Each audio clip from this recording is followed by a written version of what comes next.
Bismillahirrahmanirrahim. Assalamualaikum warahmatullahi wabarakatuh. Hamdan katsiran thayyiban mubarakan fi kama yuhibbu rabbuna wa yarda. Asyhadu an la ilaha illallah wahdahu la syarikalah wa asyhadu anna Muhammadan abduhu wa rasuluhu la nabiyya rasulullah ba'da amma ba'd. Kembali lagi anak-anak soleh dan soleha Mistafiz Al-Marjan dalam program Kurma Kultum menjelang berbuka puasa bersama kali ini Ustadz Usman. Insyaallah Ustadz tidak akan berlama-lama, ingin menyampaikan tentang al-iman bil malaikah, iman kepada malaikat. Iman kepada malaikat ini merupakan rukun iman yang kedua. Setelah kalian beriman kepada Allah, antu'mina billah wa malaikah. Yang kedua adalah beriman kepada malaikat-malaikat Allah. Para anak soleh dan soleha Mistafiz Al-Marjan sama-sama saya cintai karena Allah Subhanahu wa taala. Iman kepada malaikat merupakan i'tiqad, diyakini oleh setiap muslim dan muslimah bahwasanya malaikat adalah sesuatu yang gaib, yang tidak kasat mata, yang tidak bisa dilihat oleh panca indera bagi manusia. Dan malaikat ini adalah salah satu Allah ciptakan dengan cahaya Allah. Kalau syaitan Allah ciptakan dari api, manusia Allah ciptakan dengan tanah, tapi malaikat adalah Allah ciptakan dengan cahaya. Dan malaikat merupakan makhluk Allah. Bukan kesatria bajai hitam atau yang lain sebagainya yang membawa energi, bukan. Dia adalah makhluk Allah yang Allah ciptakan hanya untuk bertugas dan taat kepatuh kepada Allah. Dan nanti juga malaikat sama seperti makhluk yang lainnya, Allah akan kembalikan nanti, Allah akan wafatkan nantinya. Wallahu a'lam bishawab. Mana soleh dan soleha Mistafiz Al-Marjan banggakan karena Allah Subhanahu wa taala. Iman kepada malaikat adalah bahwasanya meyakini malaikat adalah makhluk mulia, makhluk yang Allah ciptakan untuk bertugas atau mentaati perintah Allah Subhanahu wa taala. Dan malaikat tidak pernah membangkang apa yang Allah perintahkan. La ya'sunallaha ma amarahum wa yaf'aluna ma yu'marun. Malaikat itu tidak pernah bermaksiat kepada Allah, dan malaikat itu melakukan apa yang Allah perintahkan. Anak soleh dan soleha, lain dengan jin. Jin adalah makhluk yang bangkang, atau syaitan makhluk yang membangkang kepada Rabbnya. Tapi kalau malaikat Allah perintahkan, tidak ada kata sedikit pun untuk membangkang. La ya'sunallah, tidak pernah bermaksiat kepada Allah, wa yaf'aluna ma yu'marun, dan mereka adalah orang yang selalu mengerjakan apa yang Allah perintahkan. Itu malaikat yang pertama, meyakini bahwa mereka adalah makhluk yang mulia. Lalu yang kedua, tadi Ustaz katakan malaikat diciptakan dari cahayanya Allah Subhanahu wa taala. Khalaqtul malaika min nurin. Kata Allah, Allah ciptakan malaikat dengan cahayanya Allah Subhanahu wa taala. Anak soleh dan solehat Mistafiz Al-Marjan sama-sama Ustaz banggakan karena Allah Subhanahu wa taala. Malaikat ternyata punya sayap. Tidak satu dan dua, banyak sekali yang dimiliki malaikat. Disebutkan di surat Al-Fatir, ja'ilil malaikah rusulan uli ya ajnihatin mathna wa thulatha wa ruba, menjadikan malaikat sebagai utusan mempunyai sayap masing-masing 2 dan 3 dan 4. Bayangkan betapa besarnya, banyaknya, mungkin di setiap cabangnya ada 3, 4, nanti berkesinambungan dengan yang lainnya.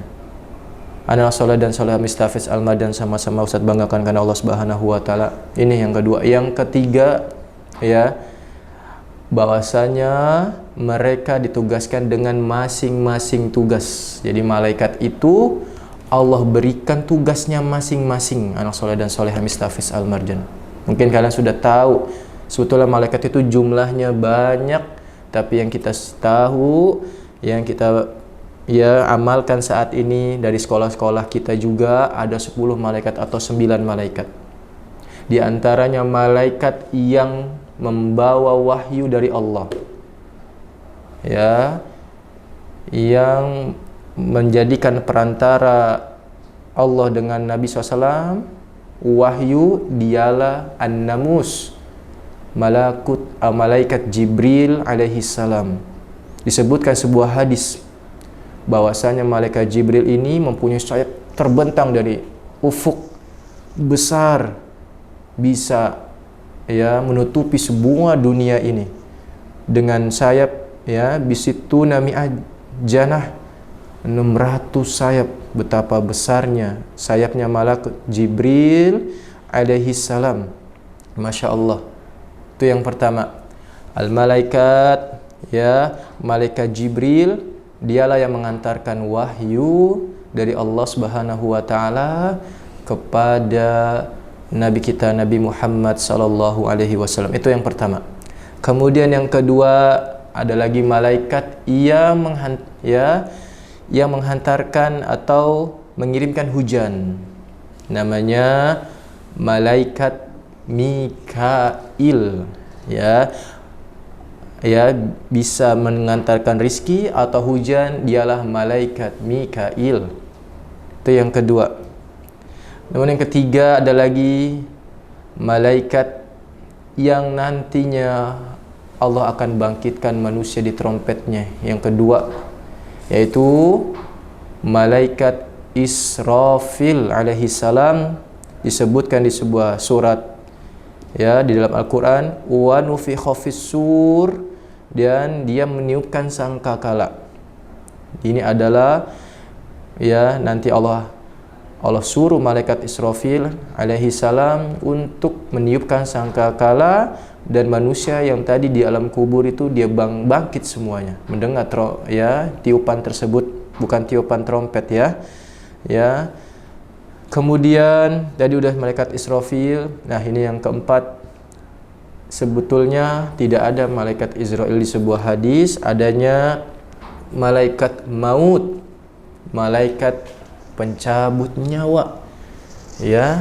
Malaikat maut ini juga nantinya ketika malaikat maut sudah ditugaskan Allah Subhanahu wa taala mencabutkan hambanya, mungkin yang beriman, dan juga mungkin ada lagi yang tidak beriman, nanti juga di akhirnya Allah akan wafatkan juga, Allah akan ambil nyawanya malaikat al-maut, malaikat pencabut nyawa. Itu adalah yang keempat, bukan malaikat Israel. Kemudian yang kelima, ada lagi dua malaikat yang nanti kita diwafatkan oleh Allah, kita didatangkan di alam kubur. Ketika keluarga kita atau sanak famili kita meninggalkan kita, kita mendengar suara sendal yang meninggalkan kita, datanglah dua malaikat. Yang terjadi nanti adalah fitnah kubur, datangnya dua malaikat, ditanyakan tentang sesuatu. Tiga landasan utama dalam seorang muslim. Man rabbuka, wa man nabiyuka, wa man dinuk.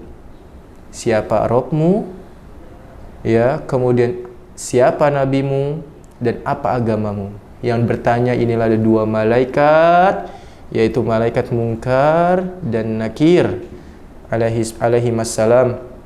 Ketika seorang muslim dia mengamalkan ya bertauhid kepada Allah yang lainnya, maka demi mengikuti sunnah Nabi, dia juga beragama Islam dalam di dunianya, maka Allah akan sempurnakan dia kalimatnya. Maka Allah akan teguhkan dia di alam kuburnya dan mendapatkan nikmat kubur. Yutsabbitullahu alladhina bilqauli tsabit fil hayatid dunya wal akhirah. Allah akan teguhkan nanti dia di alam kuburnya perkataan perkataan dunia dan di akhirat. Kalau dia nggak lulus, maka Allah akan berikan dia azab seperti orang kafir. Nauzubillah min zalik. Nas'alullah sama afiyah. Itu yang ke 1, 2, 3, 4, 5, 6. Kemudian yang 7 atau yang ke-8 ada malaikat pencatat amal kebaikan, yaitu malaikat raqib. Dan juga ada pencatat keburukan, malaikat atid. Ma yalfidu min qaulin illa ladaihim raqibun atid. Kemudian singkatnya aja, ada malaikat yang mukanya sangat sangar kepada orang-orang penjaga di dalam penghuninya, yaitu malaikat Malik. Malaikat Malik ini orangnya tegas, seram, menjaga pintu neraka. Makanya disebutkan di surat di dalam Al-Quran, wa nadau ya Malik liyaqdi alaina rabbuka innakum makithun. Berkatanya kepada Malik, wahai di alam penghuni neraka, minta kepada Malik keringan, wahai Malik, berikanlah kami keringanan kepada Rabb-Mu, agar kami dimatikan, karena di neraka itu berkepanjangan, tidak ada selesainya azab bagi Allah kepada orang-orang, apalagi orang-orang kafir. Apa kata Malik? Inna adabal syadid, sesungguhnya adabnya sangat pedih, tidak ada keringanan, tidak ada kematian. Allah sempurnakan, Allah azab lagi. Itu malaikat Malik adalah penjaga pintu neraka. Yang terakhir adalah penjaga pintu surga, malaikat Ridwan. Ini adalah 10 malaikat yang wajib kita yakini sebagai seorang muslim, dan ada beberapa malaikat lagi yang harus kita pelajarin fa insyaallah yang akan datang kita akan lanjutkan lagi. Mungkin Ustadz ingin sampaikan kepada anak soleh dan soleha, tetap semangat di bulan Ramadan ini, tetap menjaga amal kebaikan kalian, tetap qiraatul Quran, tetap jaga puasa kalian, tetap sholat tarawih kalian, dan juga amalan-amalan kalian, dan jangan lupa tinggalkan hal-hal perbuatan yang melalaikan. Tinggalkan perbuatan-perbuatan yang mengurangi puasa, dan tinggalkan perkataan-perkataan atau penglihatan atau kaki-kaki kalian yang melalaikan kalian dari beramal soleh. Mungkin ini saja Ustaz sampaikan, kurang lebihnya mohon maaf. Wassallallahu ala nabiyina Muhammadin wa alihi washabihi wasallam, wa akhiru da'wana alhamdulillahi rabbil alamin. Assalamualaikum.